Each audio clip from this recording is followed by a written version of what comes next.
नमस्कार। आज हमारे देश का बजट आया है फाइनेंशियल ईयर 21-22 का, और उसकी घोषणा की है हमारी फाइनेंस मिनिस्टर निर्मला सीतारमण जी ने। उसके विश्लेषण और कुछ मुख्य बिंदुओं पर चर्चा करने के लिए एशिया नेट न्यूज़ पे मैं आपके साथ हूँ, सीए कार्तिक गुप्ता। सबसे पहले हम कुछ मुख्य बातें देखें जो कि सबसे इम्पोर्टेंट होती हैं किसी भी आम आदमी के लिए, कि क्या महंगा हो रहा है और क्या सस्ता हो रहा है। डीजल और पेट्रोल, उस पर सेस लगाया गया है, एक अतिरिक्त कर लगाया गया है। डीजल पे 4 रुपये लीटर है, पेट्रोल पे भी 2-2.5 रुपये लीटर का सेस है। तो ये निश्चित तौर पे महंगे होंगे इन फ्यूचर।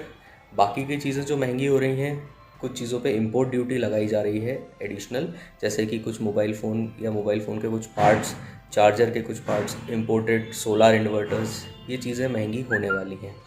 जो सस्ती होने वाली हैं उन पे हम चर्चा करें तो वो होने वाली हैं गोल्ड, सिल्वर, क्योंकि इनकी जो इंपोर्ट ड्यूटी थी उसको रैशनलाइज़ किया जा रहा है। इसके साथ ही आयरन, स्टील, नायलन, कॉपर, इन पे भी जो है ड्यूटी कम की जा रही है। अब हम मुख्य बिंदुओं पर आते हैं बजट की, जो कि इनकम टैक्स से संबंधित है। सीनियर सिटीज़न जिनकी एज 75 है उससे ज़्यादा है, और जिनकी मुख्य जो इनकम है वो पेंशन और बैंक के या पोस्ट ऑफिस के ब्याज से है, उस पर उनको अब इनकम टैक्स रिटर्न नहीं फाइल करना है। जो जहाँ से भी उनको इनकम हो रही है, इंटरेस्ट जो पे कर रहा है, वो उस पर टीडीएस काटेंगे, अलग से कोई रिटर्न फाइल नहीं करना है।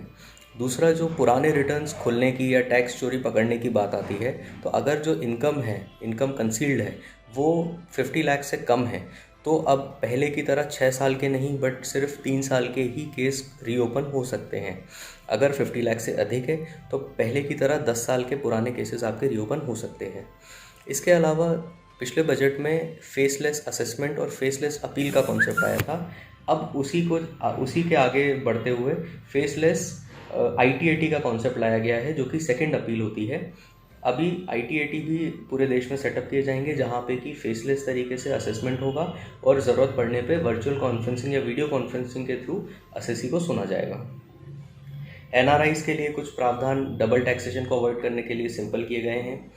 छोटे व्यापारी जिनका टर्नओवर 10 करोड़ से कम होता है, उनके लिए एक बहुत अच्छी अपॉर्चुनिटी है।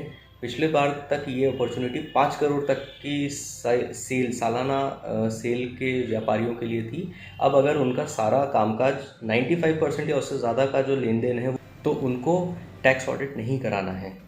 ये उनके लिए एक अच्छा स्टेप है। इसके अलावा कुछ जनरल चीज़ें हैं। अफोर्डेबल हाउसिंग को लेके है। अफोर्डेबल हाउसिंग की मियाद एडिशनल 1.5 लाख की ब्याज की छूट मिलती थी, जो कि 31 मार्च 2021 तक ख़त्म हो रही थी, उसको 1 साल की बढ़ा दी गई है। अब 31 मार्च 2022 तक बढ़ा दी गई है उसको। इसी के अलावा जो टैक्स एग्जेम्पशन जो है नोटिफाइड रेंटल अफोर्डेबल पे, उसको भी बढ़ाया गया है। बाकी कुछ इतना खास नहीं है जो कि एक आपको और हमें इम्पैक्ट करे। इसके अलावा स्टार्टअप्स के लिए कुछ छूट दी गई है। स्टार्टअप की जो मियाद थी टैक्स हॉलीडेज़ की, वो 31 मार्च 2021 में ख़त्म हो रही थी, उसको भी बढ़ा के 31 मार्च 2022 किया गया है। और मुख्यतः यही चीज़ें थी जिस पे चर्चा की गई है, और मेन जो फोकस रहा है गवर्नमेंट का, वो रहा है इनकम टैक्स एडमिनिस्ट्रेशन को लेके या गवर्नेंस को लेके, इंस्टेड ऑफ इनकम टैक्स की रेजीम या इनकम टैक्स के स्लैब्स में चेंज करने के।